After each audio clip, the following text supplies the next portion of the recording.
Ukraine में फंसे बच्चों के लिए भारत वापस आना किसी जंग से कम नहीं है, साथ ही साथ ये उनके माता पिता के लिए किसी सौगात से कम नहीं है। ये सभी बच्चे हैं, ये उनके पेरेंट्स हैं जो अभी इस वक्त दिल्ली इंटरनेशनल एयरपोर्ट पर मौजूद हैं और यूक्रेन से वापस लौटे हैं। अभी इस वक्त आप यूक्रेन से वापस लौटे हैं, एक लंबी लड़ाई, एक जंग वाली फीलिंग आपको आ रही होगी। अभी पेरेंट्स के साथ मिलकर कैसा लग रहा है आपको? I'm feeling very stress free. My parents are there. I can't spell out. I am feeling very emotional also. I meet them after a very long time, like 1 year ago. I कब met, गए थे आप Ukraine, कब? like 3rd March.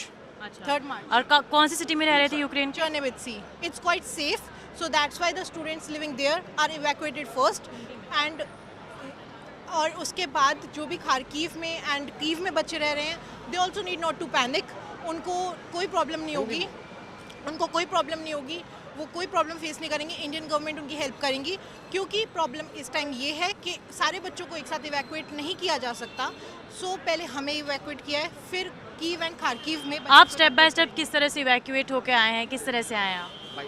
Like by Romania we are evacuated, और Romanian government ने भी हमारी बहुत हेल्प की है। Sunil sir help us a lot, and I can say that. आपका नाम क्या है? My name is Vanshika. Vanshika की मम्मी इस वक्त काफ़ी इमोशनल हो रही हैं, क्या कहना चाहेंगे आप इस वक्त? बस मैं तो ये कहना चाहूँगी कि हमारी इंडियन गवर्नमेंट ने हमारी बड़ी हेल्प की है, मोदी जी ने हमारी बड़ी हेल्प की है।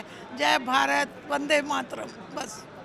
तो अच्छा, मिशन भारत, मिशन गंगा, ये सरकार की ओर से प्रोजेक्ट चलाया गया जिसमें आपकी बच्ची आज उन 250 बच्चों में से थी जो वापस आई। हाँ, यही है कि 250 बच्चों में मेरी बच्ची का नाम आया, पर मैं ईश्वर से यही प्रार्थना करती हूँ जितने बच्चे हैं इंडियन वहाँ, वो सब आराम से आ जाए।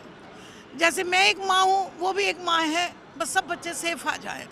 जो टाइम हमने निकाला है वो उनके लिए ही है कि उन माँओं का भी यही हो, भगवान उनको अच्छी तरह से हिम्मत दे। कितना मुश्किल था आपके लिए ये समय काटना, क्योंकि एक एक पल हम समझ सकते हैं कि 100 साल से कम नहीं हम होगा। रातों सोए नहीं है, दिन और रात हमारे यही परेशानी रही है कि किस तरह हमारी बच्ची सेफ आ जाए। और मैं यही कहना चाहूँगी कि मोदी जी का बहुत बहुत धन्यवाद जो हमारे बच्चों को निकाला। सुनील सर अच्छा, आपकी इनसे क्या कुछ बातचीत होती थी जब वे वहाँ पर फंसे हुए थे, तो किस तरह से आप संपर्क कर रहे थे इनसे लगातार? नहीं, इसका लगातार संपर्क हमसे हो रहा था। रोमानिया में ही थोड़ी प्रॉब्लम हुई थी, जब ये बच्चे पैदल चले थे तो बड़े परेशान थे बच्चे। अच्छा, आप कितने किलोमीटर पैदल चल के आए हैं? रोमानिया में भी उन्होंने एक्स्ट्रा सिम हमें प्रोवाइड की थी, और उन्होंने बोला था कि आप अपने पेरेंट्स से कांटेक्ट कर सकते हैं, there is no need to panic.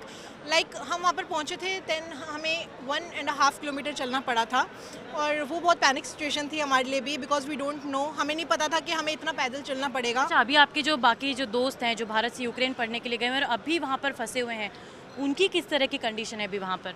Condition सबकी अलग है, बिकॉज हमारी कंडीशन ऐसी थी कि हमारे में कोई प्रॉब्लम नहीं थी, क्योंकि हमें सब चीज़ मिल रही थी, foods and all essentials are available there. तो मैं यही बोलूँगी कि कीव में जो अटैक हुआ था 24 को, हमें पता चला था कि कीव में अटैक होने वाला है, और उसका सुबह हमें नहीं पता था वो बात। मेरे पापा का फ़ोन आया, उन्होंने बताया कि बेटा ऐसे ऐसे अटैक हो गया है और फ़्लाइट्स कैंसिल हो गई हैं। मेरी 1 मार्च की फ़्लाइट थी, और जितने भी बच्चे वहाँ पर रह रहे हैं उनको भी बहुत ज़्यादा पैनिक सिचुएशन हुई थी। देन फिर हमने अपील की थी इंडियन गवर्नमेंट को, और उन्होंने फिर हमारी हेल्प की। तो मैं बस ये बोलना चाहूँगी सारे पेरेंट्स से, अपने पेरेंट्स की तरह, इन्होंने बहुत ज़्यादा पैनिक सिचुएशन में थे, ये ज़्यादा पैनिक मत करना, सब आएंगे, धीरे धीरे आएंगे। इंडियन गवर्नमेंट भी सबको एक अच्छा, साथ वो नहीं ला स्टूडेंट्स जो सकती। इस वक्त अभी बंकर में फंसे हुए हैं, कोई कह रहा है कि उन्हें खाना नहीं मिल रहा है, कोई पानी नहीं मिल रहा है, उनकी किस तरह से कंडीशन है, उनको किस तरह से कांटेक्ट किया जा रहा है? लाइक 24 को भी जब अटैक हुआ था तो बच्चे गए थे, कीव में गए थे वो, और उनकी फ़्लाइट थी शाम की। देन वो वहाँ से वापस आए हैं, क्योंकि उनको बीच में पता चल गया था कि उनको वापस आना है। बट जो बच्चे वहाँ पर फंसे हुए थे उनके लिए भी खाना प्रोवाइड किया जा रहा है, ऐसा नहीं है। बट उनकी सिचुएशन ये है क्योंकि एयरपोर्ट वगैरह सब डिस्ट्रॉय हो चुका और है। यूक्रेन के वास्तविक हालात कैसे हैं? यूक्रेन सिटी की यदि हम बात करें, कीव की यदि हम बात करें, बच्चों के अलावा वहाँ पर किस तरह की स्थिति है और क्या मुझे माहौल है जब वहाँ पता पर? चला, मैं बता नहीं सकती, क्योंकि जब मुझे पता चला कि ऐसे अटैक हुआ है, क्योंकि चर्नोवित्सी में एयरपोर्ट कुछ काम चल रहा था उस पर, तो इसीलिए इतना प्रॉब्लम हमें नहीं फेस करना पड़ा। पर जितने जहाँ पर भी एयरपोर्ट्स थे वहाँ पर सब एयरलाइंस कैंसिल हो गई थी, और बच्चों और को ओवरऑल सिटी में किस तरह से हालात है? क्या आप भी सड़कों पर टैंकर चलते हुए देख सकते हैं? क्या बॉम्बिंग वहाँ पर लगातार हो रही है? आपकी सिटी में नहीं, लेकिन ओवरऑल यूक्रेन की। यस, टैंकर्स भी हैं, बॉम्बिंग हो रही है, और बहुत ज़्यादा पैनिक वाली सिचुएशन है। लाइक खारकीव में ब्लास्ट हुआ था, और उसमें बहुत सारी बिल्डिंग्स भी डिस्ट्रॉय हो गई थी, तो जिनमें, बट ऐसा अभी तक कोई नहीं पता चला है। Only 8 peoples are affected from this, पर अभी इतना कुछ नहीं है। और आप फॉर्चुनेटली आपकी वतन वापसी हो गई है। Yes, thank you, thank you. आप क्या कहना चाहेंगे सर, आपकी बिटिया आज वापस आ गई है इस पर? बहुत खुशी की बात है कि 4 दिन से हम बड़े पैनिक में थे, और खाली हम ही नहीं, हर पेरेंट्स बड़ा परेशान है यहाँ।